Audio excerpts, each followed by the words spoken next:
You're listening to the second season of Breakdown, an exclusive podcast by the Atlanta Journal-Constitution. This season, Death in a Hot Car, Mistake or Murder?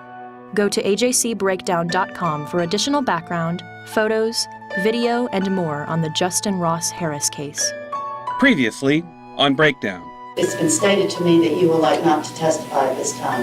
That is correct, yes, ma'am. And was that your opinion and what you wanted to do when it was stated to the court? Yes, ma'am. Is it still your opinion? Yes, ma'am. I didn't want to go in my home. It was like I knew that if I went through the door that it would be real, and I didn't want it to be real. So I sat down on the sidewalk outside and I said, I don't want to go inside. And we finally went inside and I walked back through the living room and through the kitchen, through the hallway, and back to Cooper's room, and I just got in his bed and I just cried. I finally was able to cry. How do you feel about your ex-husband? He ruined my life. He destroyed my life. I'm humiliated. I may never trust anybody again. If I never see him again after this day, that's fine. The jury in the Ross Harris murder trial may be feeling the same way, if I never see him again.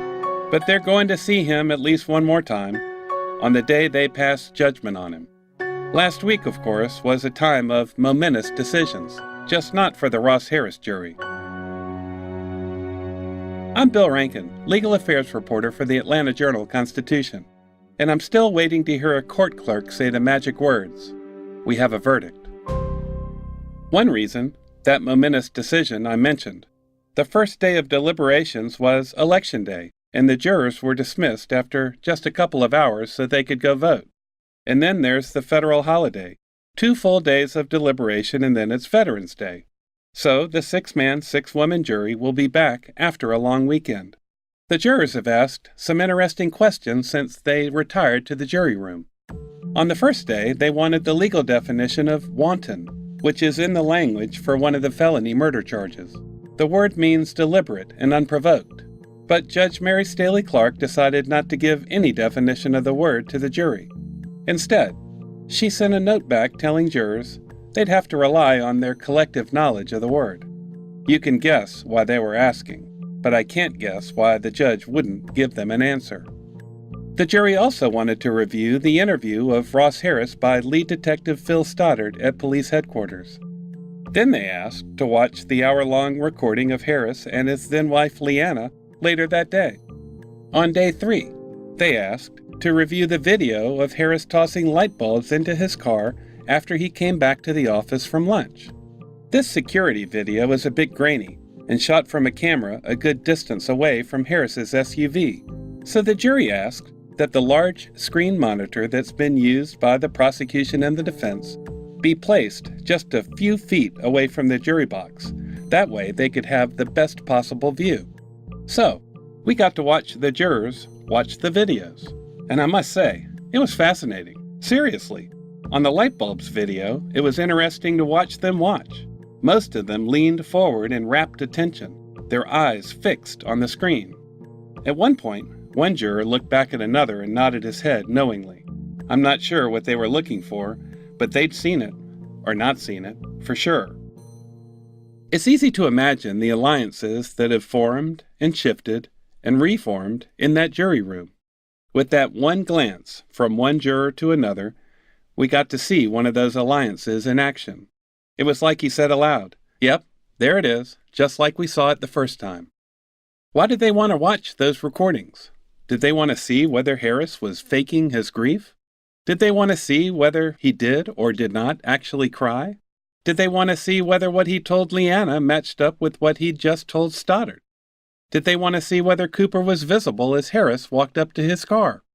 Deliberations also may be taking a toll on some of them. During one break on Friday, some jurors went outside for their regular cigarette break, and one of the female jurors could be seen in tears. An older woman juror consoled her by putting an arm around her shoulders. Atlanta attorney Esther Panich was in court last week watching the jurors watch the videos. Here's her take. It was not surprising that the jurors wanted to see the videos of Ross Harris being interviewed by Detective Stoddard, and then the video of Ross Harris with his wife, Leanna. There had been a lot made of the fact that Ross was not emotional at all until he saw Leanna, which is also when he found out that he would be charged with a crime. So if he was faking it and then only putting on the tears for Leanna, the jury may be able to tell that. And that would go to some type of, that he was rehearsed, or some level of malice, that there was an intent there to hurt Cooper. As for the other video? The third video was very interesting because it really spoke to malice, whether or not Ross could see into the car when he threw the light bulbs on the seat. So if he could, or if the jury believed that he put his head into the car or had a clear view of Cooper, then that definitely proves malice. If he saw him there and walked away. If he did not, if he could not put his head in the car or did not put his head in the car, that doesn't speak to malice. They may have other facts that they like, but that fact wouldn't speak to malice. Also, Ross walked away after putting the light bulbs in the car, and another person crossed paths with him. Detective Stoddard initially had said that Ross had turned around to see what that person was doing, and that did not come across in the video that we saw. The jurors were engaged the entire time. The first two videos were significant in length. They were hours long, and the last video was very short.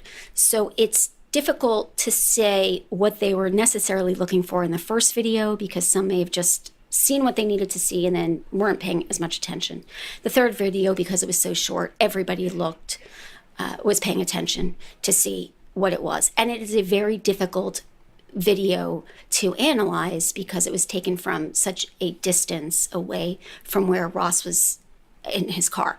So it's interesting to see. It makes sense that the jurors wanted to see what happened on that day. Of course. We know exactly what all this means, right? Well, no, we don't. Not by a long shot. It is extremely difficult. You have your speculative suspicions, and sometimes they'll ask for evidence that is a central piece of the case, so you know then they are focusing on that. But what it means and what they're looking for, it is just speculation. That's Ed Garland, one of the most accomplished lawyers in Atlanta. He's represented high-profile clients like the rapper T.I. and NFL stars Ray Lewis and Ben Roethlisberger. And no one knows what thought processes are going on in the mind of the jurors, especially if the case has been lengthy, complex, lots of different pieces to it. I have had cases where the jury was given additional instructions, and then I thought that would be a bad result and it came out a good result. Or I imagined that it was one way and it turned out to be the other. And it turned out that what the judge did or said was actually helping me, but I thought it was hurting me. So you're just speculating, you're hopeful, but no one knows. Garland also says you never know what might happen after the jury gets the case. I had a jury out for a number of days, and one juror got mad at another juror and knocked him out with one blow. We had a mistrial in that case. I had one where a juror didn't come back to court, and it was a juror that we wanted on the jury. And the judge called us in chambers and said, "We have a problem." I said, "Well, what is it?" The judge was going to advise us. The judge said, "Well, Mrs. Jones' husband called up, and he said that she wasn't coming back, and he wasn't letting her come back. And that the reason was that Mrs. Jones had been having an affair with Juror Smith and had confessed.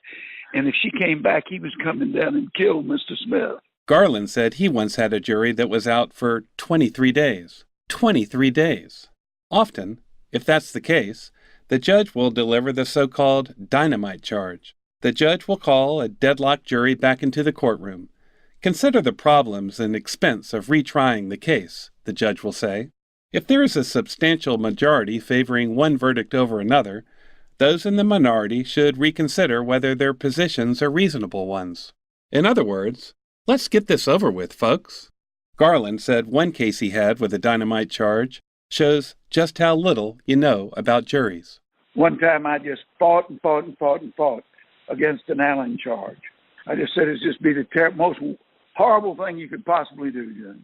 The judge will kill him. He gave his Allen charge. 15 minutes later, they had a not guilty verdict. I was just going to do everything possible to keep that from happening. And it probably caused the acquittal. With any luck, we won't get to the point where a dynamite charge is even considered in the Harris case. Before we began sitting and waiting, we were treated to extremely powerful closing arguments by both the prosecution and the defense.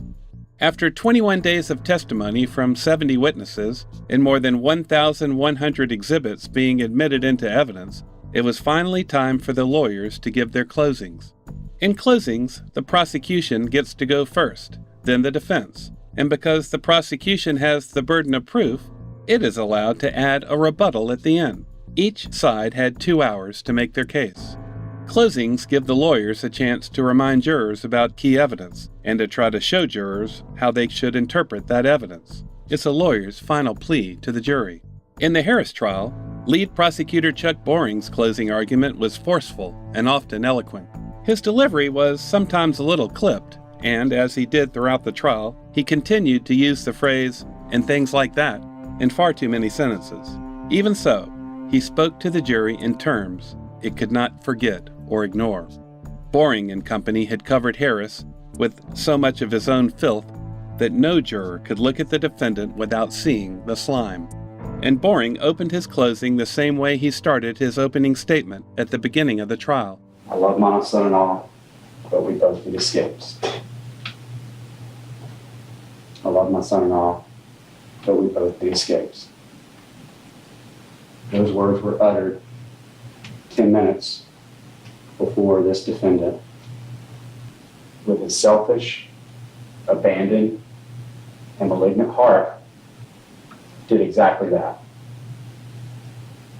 He drove Cooper that Home Depot treehouse parking lot, and his selfish, abandoned, and malignant heart left him there to die. The law isn't often poetic, but Georgia's malice murder statute comes close. It says, and I quote, "Malice shall be implied where all the circumstances of the killing show an abandoned and malignant heart." Unquote. An abandoned and malignant heart. I'm not sure a songwriter could do better than that. You'll hear Boring using this language again later on in his closing. On that morning, June 18, 2014, he did exactly what he said he was going to do. That morning, he had strapped that child into his car seat, this wide-awake, 22-month-old beautiful child who was excited to go to school and actually said as much, into a car seat that was clearly visible to anyone inside that car. That was clearly visible to anyone inside that car. That was clearly visible to this defendant. He closed the door on Cooper's life and left him to suffer an unimaginable, horrible death that just 5 days before he watched a video about. 5 days before, he sees a video on a site, a video that's entitled, "How Hot Does It Get in a Parked Car?"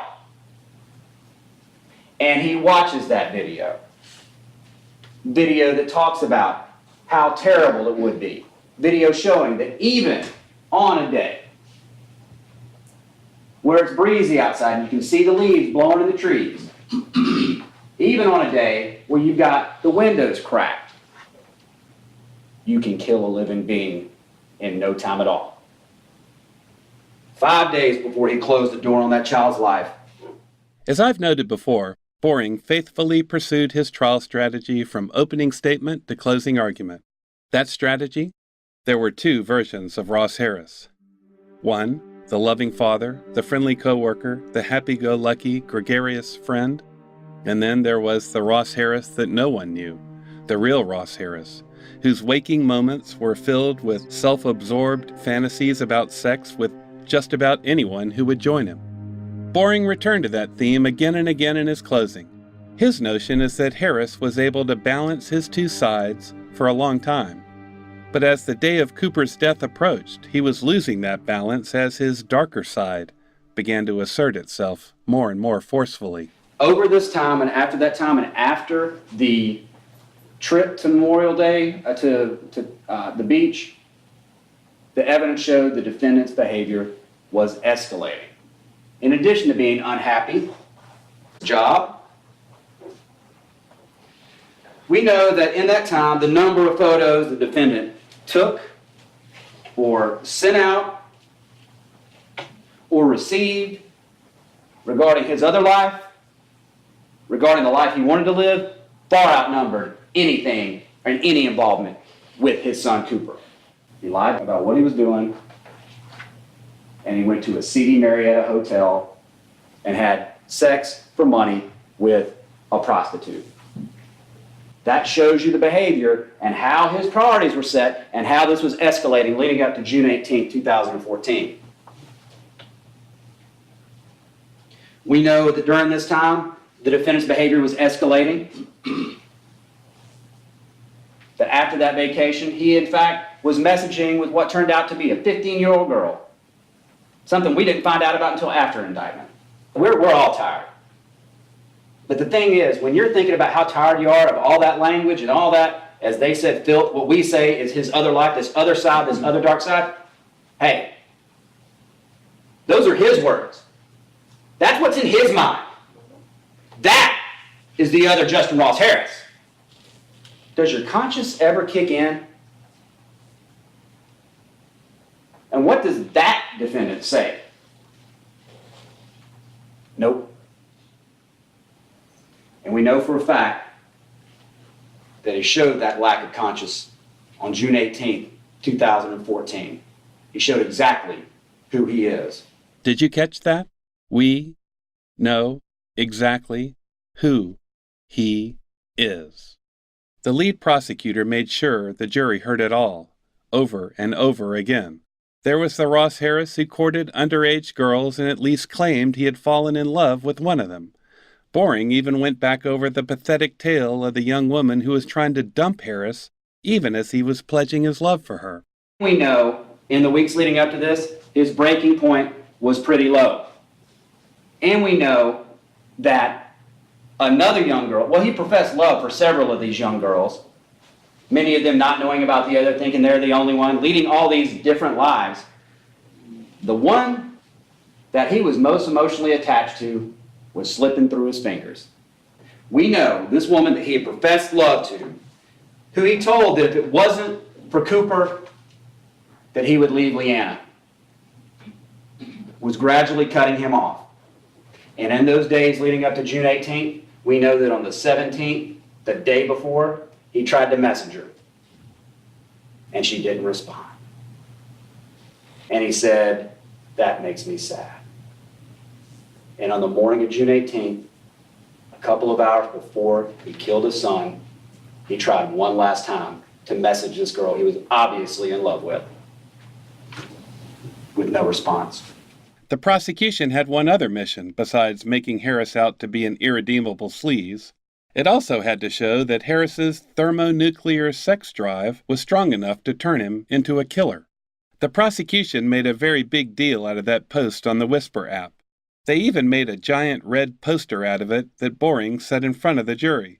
By now, you remember what became known as the Red Whisper. I hate being married with kids. The novelty is worn off, and I have nothing to show for it. The police at first believed Harris had posted these words himself, although that was quickly disproven. And while Harris didn't actually write it, the prosecution made sure he was closely associated with it. Indeed, what he did post in reply became a linchpin of the state's case. I love my son and all, but we both need escapes. We know that people commit horrible acts against children for no good reason. Unfortunately, it's just a fact of the world we live in. But in this case, he saw this post that morning. I hate being married with kids. The novelty has worn off, and I have nothing to show for it. Now they're going to say, oh, he saw a lot of posts. But think about it. When you know the timing in this case, within that 45 minutes of all the whisper posts in all the world, what did he seek out to not only you, but respond to commiserate with, while he is on the way to Chick-fil-A and while he's sitting there with this son who to everybody else he portrays, I love him, I'm a great father, things like that. Which one side of him? He probably did. But guess what? That took a back seat. Because he responded and showed us exactly what his intent was and what was in his mind. He told this person he couldn't live his other life the way he wanted. His wife complained about him going out. He wanted to go out all the time, go out with other people. And most importantly, 10 minutes before he killed Cooper, he actually said that he needed an escape. This next piece of evidence is like a lot of the evidence the prosecution offered. It was a matter of interpretation. You could look at the evidence one way and say, yeah, okay, I see that.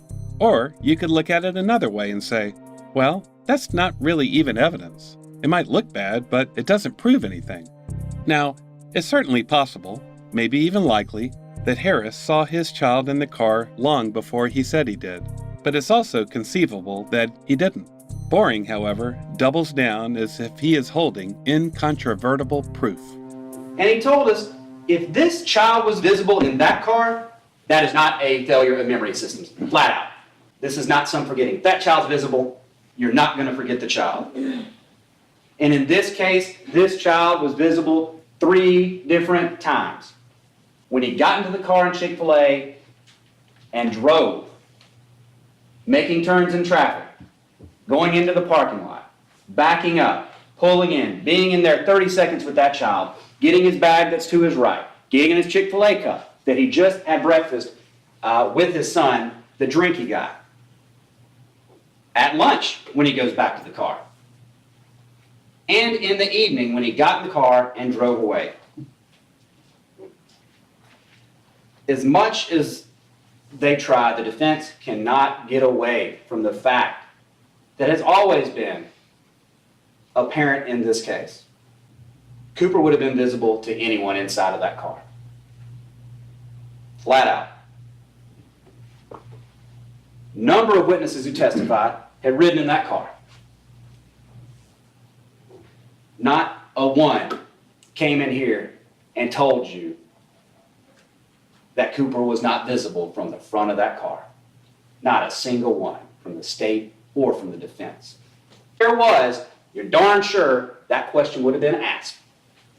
If Cooper was visible from the front seat of that car, without all of this other stuff, the defendant is guilty of all counts.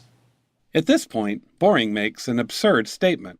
I'm not sure why he said it or what the jury thought of it, but it sure had me shaking my head. While the state doesn't have to prove motive or prove that evil lurks in the hearts of some men, that humans sometimes take advantage of the vulnerable and the innocent and people they're supposed to love, we don't have to prove that.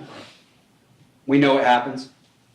In this case, we know why he chose this method. He was an expert in it by June 18th. He knew more about leaving a child in a car than any other human on the face of the earth by that day.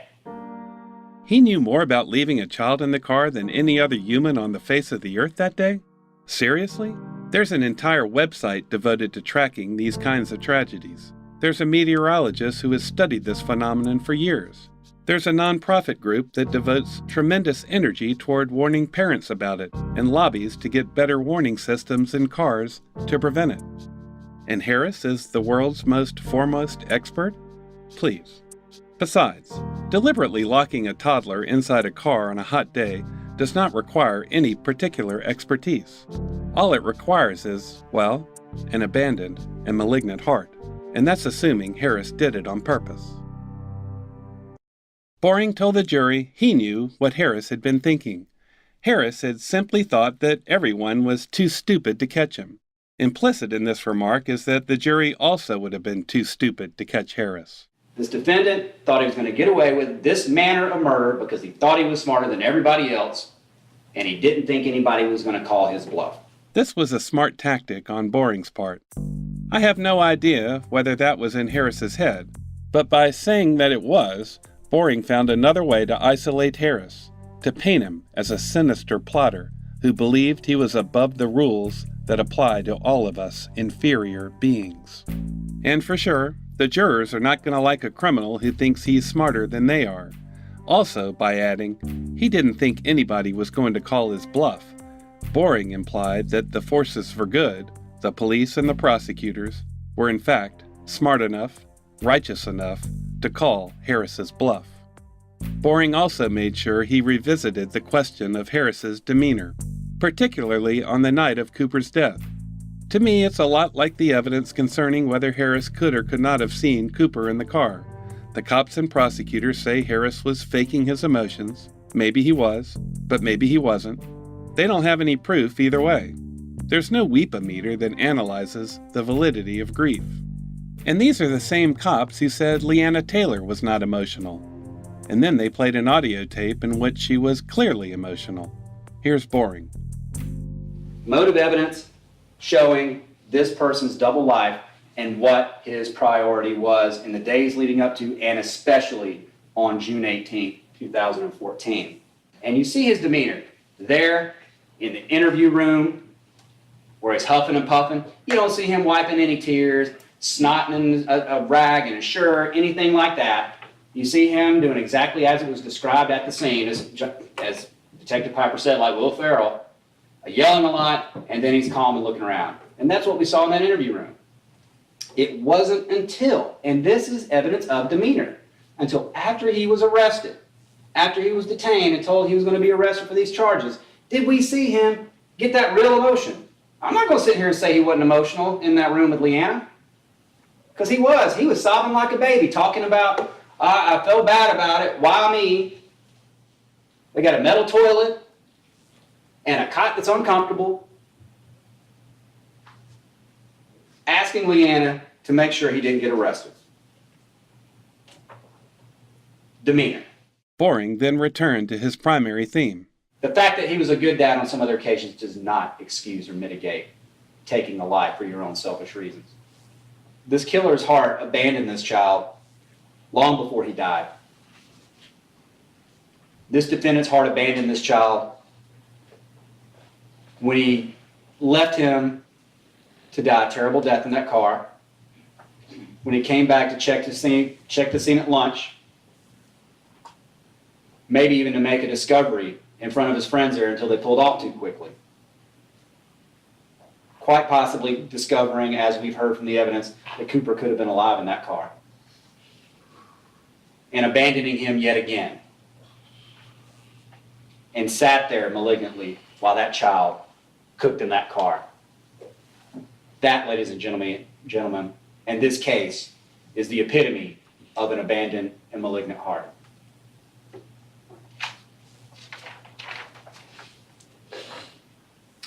Premeditation. I know a lot of people talk about premeditation. Is there premeditation? Remember this at all times. There is no premeditation at all. We don't have to prove that he woke up that morning and at 7:55 decided, you know what, I'm going to murder my child. Unfortunately, most cases like this are a crime of opportunity. When it presents itself, when your mind gets in that point, you do it. Malice can be formed in an instant, and the judge is going to tell you that. As soon as the defendant decided and formed that in his mind and said, you know what, I'm shutting the door on this child, that's malice. There's no premeditation required. Although the evidence screams that he'd been thinking about this for quite some time. Before this trial started, few believed Ross Harris stood a chance of escaping a murder conviction. And that's still possible, don't get me wrong. But his defense team was clearly well prepared by the time they arrived in Brunswick. It was a rare occasion when they appeared to be caught off guard by some prosecution witness or key piece of evidence. When lead defense attorney Maddox Kilgore got up to make his final pitch to the jury, he also stuck to his script. He's always said that this case was a rush to judgment from the start, that police cherry-picked evidence that threw Harris into a sinister light and disregarded anything that suggested this could have been an accident. Before Ross had ever been interviewed, before any witnesses had been interviewed, before any investigation whatsoever had been done, the head guy, the head of detectives, had already decided the case. He'd already decided that a crime had occurred. He had already passed judgment. He'd already completely precluded the possibility that this was exactly what it was, an accident. It was Detective Stoddard's boss, who you heard from. He's wrong. He's wrong for a lot of reasons. Kilgore and the defense team wanted very much to ram Stoddard's gold detective shield right up his badge wallet. This was the message the defense wanted to have rattling around inside the brains of the jurors back in the jury room. Unfortunately, after the prosecution packed in all that deviant behavior about Harris, there may not have been a lot of room left in the jurors' brains. And I have to say that, although Stoddard had some serious issues as the lead investigator for Cobb Police, he was still the state's key witness and did pretty well on the stand. The Cobb Police made a decision right there on the scene. It was never, ever a consideration that this was an accident. And that's why you've seen and heard throughout these weeks that everything Ross said was suspicious. Everything he didn't say was suspicious. Everything he did was suspicious. Everything he didn't do was suspicious. Every way he acted, he reacted. He screamed too hard at the scene. He didn't cry in front of us. He cried in private on tape, but we couldn't measure his tears, so we don't know if it was actual tears. He cried when he was with his wife. We were secretly recording them, but that doesn't count because he was probably just faking that. If he's putting on some sort of a show for somebody, why is he doing it alone? Why is he doing it in the room after they've closed the door? Detective Stoddard's assessment of the entirety of what occurred that day was no emotion. No emotion. I'm not gonna re-show that 42-minute recording with between Ross and his wife. But if you want to see it again during deliberation, you can ask the judge. Kilgore tried to make a critical distinction. Yes, Harris did it, but he didn't mean to, and an accident is not a crime. This sounds eminently reasonable, but after so many weeks of service, the jury might just be looking for something more satisfying than reason. And frankly, it's difficult to be reasonable when you're dealing with a scum-encrusted loser like Harris, and an adorable little boy who died a horrible, horrible death. This is what the prosecution was counting on, and the defense just wasn't able to counteract it. Indeed, it may not have been possible. As I told you in opening, and as Ross explained from that very day, he is responsible. He is absolutely responsible. Only him, nobody else. And he has acknowledged that from day one. He is responsible. But responsible is not the same thing as criminal. It is not. The state has not disproven that this was an accident. It is their burden to do so. And there's a reason why they can't disprove beyond a reasonable doubt that it was an accident, and that's because it was. Harris is not facing one murder charge, but 3. and one kind of murder is not viewed under Georgia law as more serious than another. Sure, malice murder sounds worse than felony murder. One means you intended to kill, the other can mean that someone happened to die while you were committing a felony. But the law treats them the same. Kilgore made it a point to tell the jury this. And certainly, he was trying to let jurors know that if they couldn't find Harris guilty of malice murder, a compromised verdict with a felony murder conviction could result in the same amount of punishment. Murder is murder is murder. Whether he's convicted of count 1, 2, or 3, if he's convicted of any count, they're all the same in Georgia.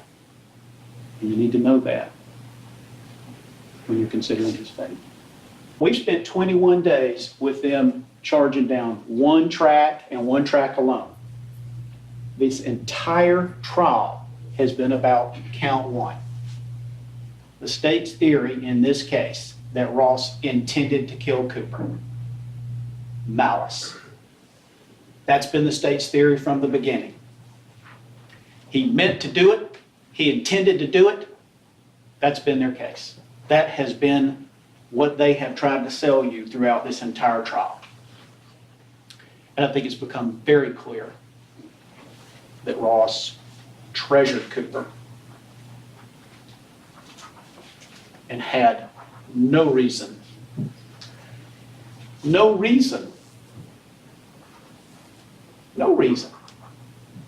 to kill him. It doesn't matter what he's thinking about. It doesn't matter if he's thinking about sports or it doesn't matter what it is. Anything. Politics, work, sex, whatever. Why? Because you don't anticipate that you're going to forget. That's not how it works. And we got out of the car with Cooper in the back at the treehouse. He'd forgotten him. He'd already forgotten him.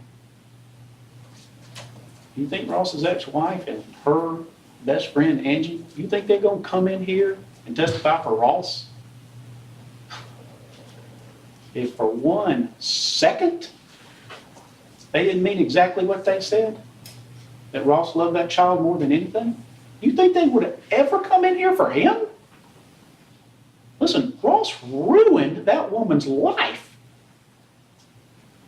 He humiliated her in front of the world. He took her son away. You really think she's going to come in here and her best friend's going to come in here and say anything about how much Ross loved his little boy? If they didn't know that this was an accident? Think about that. The state repeatedly advanced the idea that Harris was leading a double life. Here, Kilgore tried to turn that idea to Harris's advantage, and he highlighted the stark dichotomy of this case. Harris killed Cooper, but it's pretty clear that he loved his little boy. If he was living a double life, there appeared to be a constant in both lives. And that was that he loved his little boy. You see, in both of these lives the state wants to tell you about that there's double lives. In both of them, there's something that's the same. Something that's very the same in both. And that's that he loved that little boy. State wants to suggest that Ross wanted to escape from Cooper so bad that he would destroy the treasure of his life. I submit to you this. To do what they're suggesting that he did, knowingly and intentionally, to do that, there's got to be some pretty serious hatred. I don't mean just dislike. I mean, there's got to be some real serious ill will or hatred toward that little boy. The kind that would permeate your life and pour out of your pores, that everybody around you would see and hear and know and realize and pick up on, but not one witness has indicated anything like that. There's also this bit of evidence that could hang up any juror who believed it to be true. Harris had been planning a vacation cruise with Leanna, Cooper, and his brother's family for some time in the fall. Don't forget, the night before he left Cooper inside his SUV, Harris had Googled for information about the price of passports for children. One, he's planning a family cruise with Cooper. And two, he's clueless that Cooper's out in the car because he's forgot.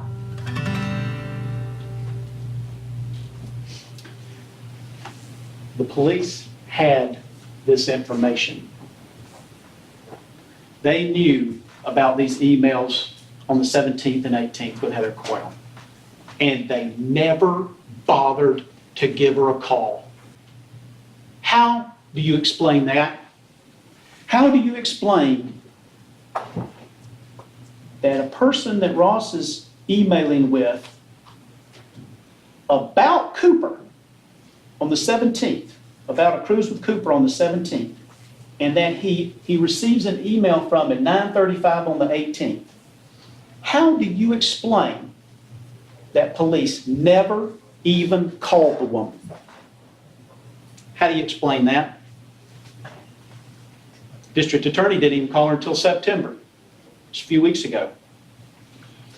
You know, they managed to wrangle up this woman from the University of Alabama that Ross had hooked up with a year, or more than a year, before Cooper died. They managed to wrangle her up, get her in here, tell you how they hooked up in a car, but they didn't even bother to call the woman he was emailing with about Cooper in the hours before Cooper's death.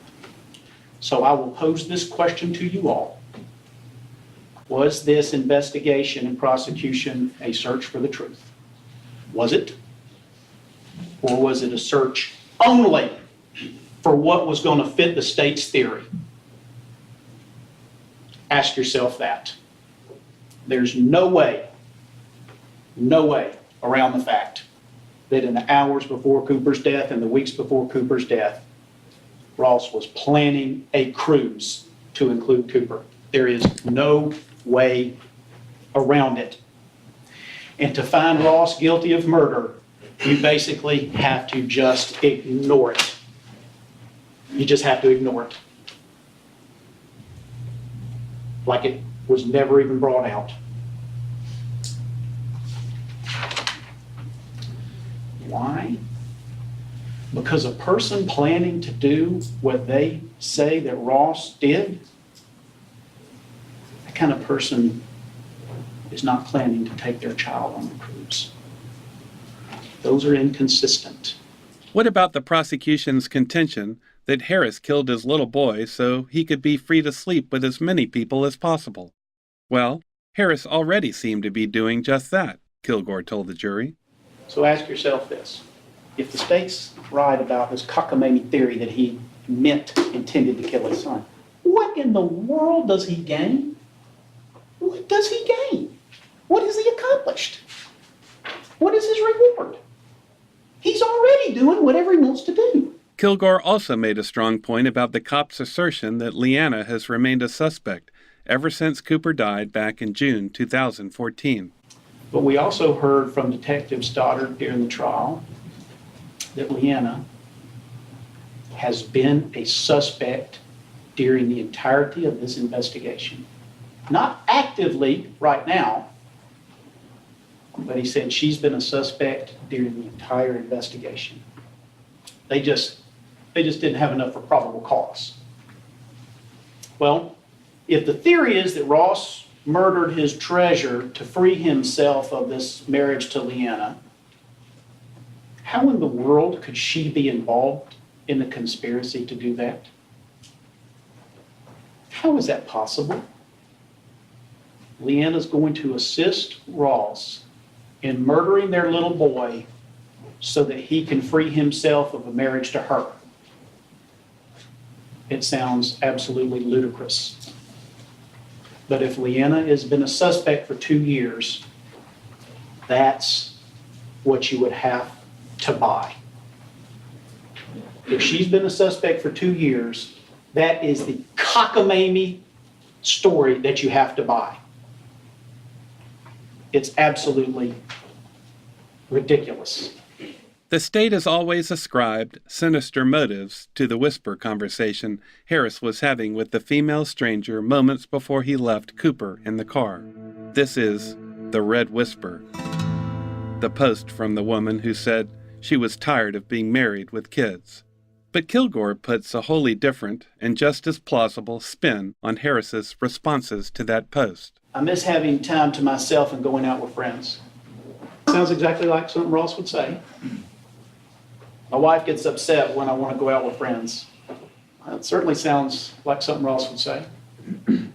I love my son and all, but we both need escapes. Sounds exactly like Ross. But what he doesn't say is what the state suggests that he's saying. I love my son and all, but I'm about to murder him in the next 15 minutes. That's essentially what the state is telling you that says. We all see exactly what this is all about. The state wants to bury him in this filth and dirt of his own making so that you'll believe he is so immoral, he is so reprehensible that he could do exactly this.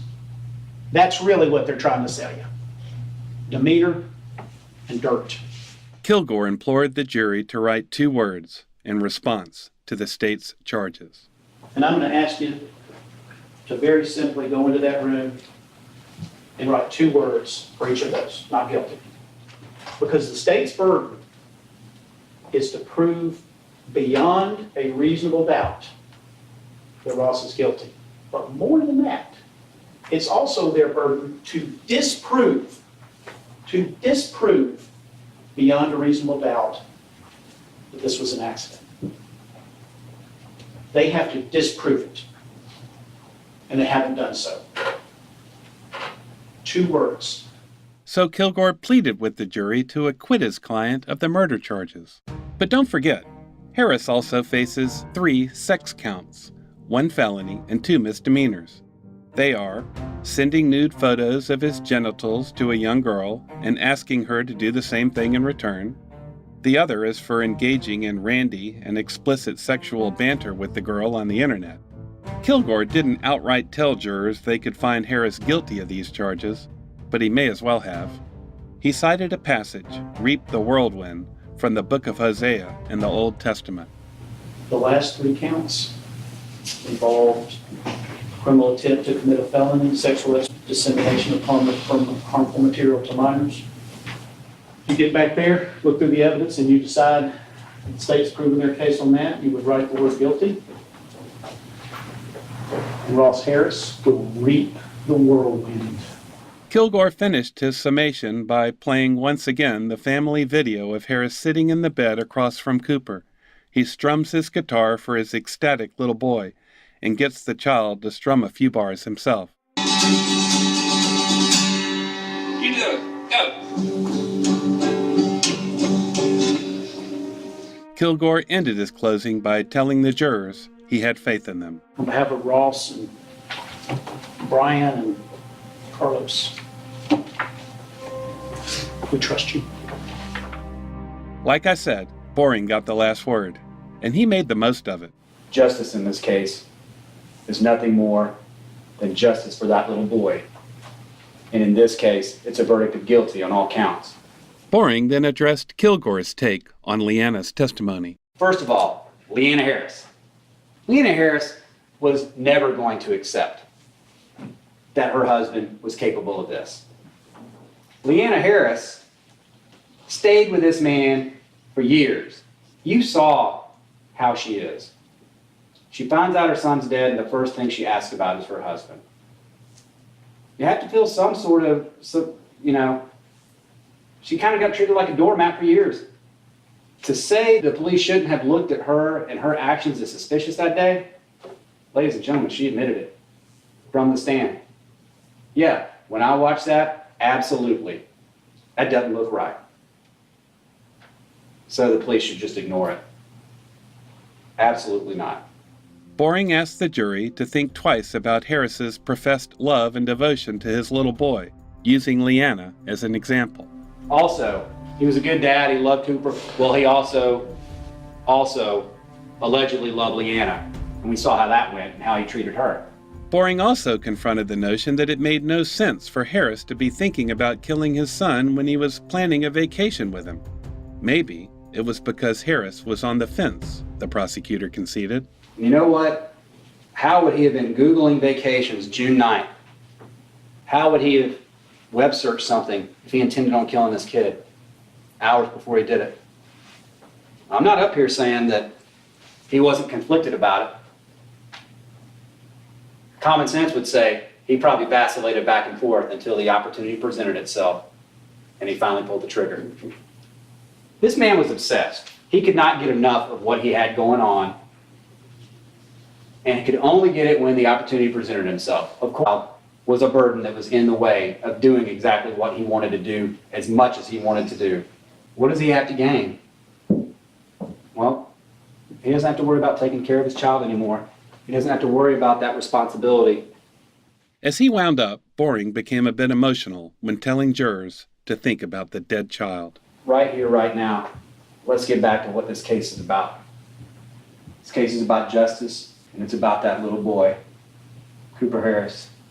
Today, that boy would be 4 years old, in pre-K, getting ready to go to kindergarten, maybe learning how to play t-ball.